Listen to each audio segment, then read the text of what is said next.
Hi, my fellow teachers. We are producing ESL students who can analyze English perfectly, but panic when someone actually speaks to them. And if that doesn't bother you, it should, because something is wrong in our system, fundamentally wrong. And it's not the students, it's the way we ESL teachers teach. We say we're teaching English, but what we often teach is grammar performance. We reward correct answers on paper. We praise accuracy in controlled exercises. We test written knowledge. And then we act surprised when students freeze in real conversations. Why are we surprised? We never train them for that. We train them to complete tasks, not to communicate. Let's be honest. If a student can score 90% on a grammar test, but hesitates when someone asks, "How was your weekend?" is that success? Or is that proof that something isn't transferring? Because analyzing language and using language are two different skills. And we keep pretending they're the same. Here's what we know. Fluency does not grow from rule memorization alone.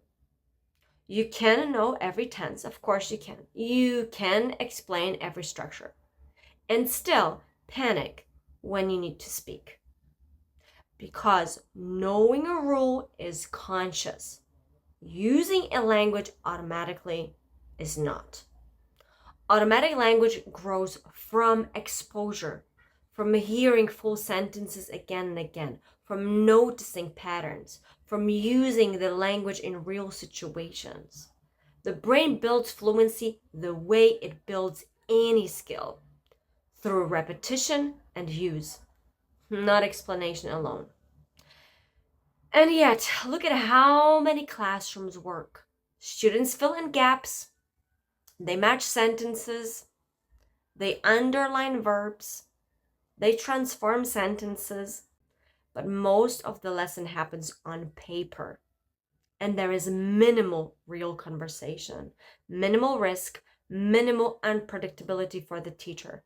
We call that learning English, but it's mostly learning about English. If students rarely struggle out loud, if they rarely search for words in real time, if they rarely speak more than the teacher, they're not building communicative skill. They are building controlled accuracy. And those are not the same thing. Now let's talk about the real pressure. I had a parent leave because we were not doing enough grammar. She said, "Oh, we don't see results." And that sentence stayed with me. We don't see results.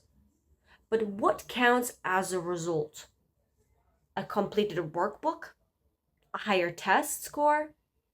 Or a child who can speak without translating in their head? Grammar gives visible evidence, and fluency grows quietly. Grammar is easy to measure. Fluency is not. And when something is hard to measure, we often stop trusting it altogether. So we choose what looks impressive quickly, and we sacrifice what actually lasts. And then years later, we wonder why students can pass exams but avoid speaking. And that was me. And let me be clear, grammar is not the enemy. Grammar does matter. But grammar should support communication, not replace it. Grammar works best when it explains patterns students have already experienced. Experience first, explanation second. If we reverse that order, we create students who understand the system but cannot operate inside it. They know the map, but they cannot drive the car.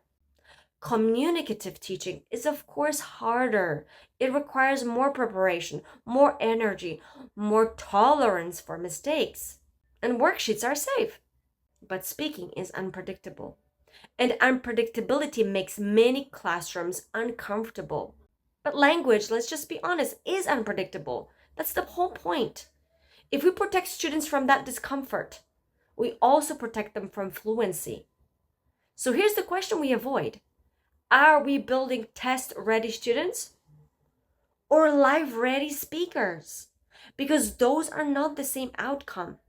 You can optimize for short-term scores, of course you can. Or you can optimize for long-term fluency. But you cannot pretend they are identical paths. If students study English for 8 years and still hesitate to speak, the problem is not their intelligence. And it's not their motivation. It's not this generation. It's the system. And if this makes you defensive, pause, please, please, please. Ask yourself honestly. In your classroom, are students using English to communicate? Or are they mostly proving they understand grammar? Because if we don't have the courage to ask that, nothing will change. Because we don't need more exercises. We need more language, more exposure, more speaking, more messy, imperfect communication.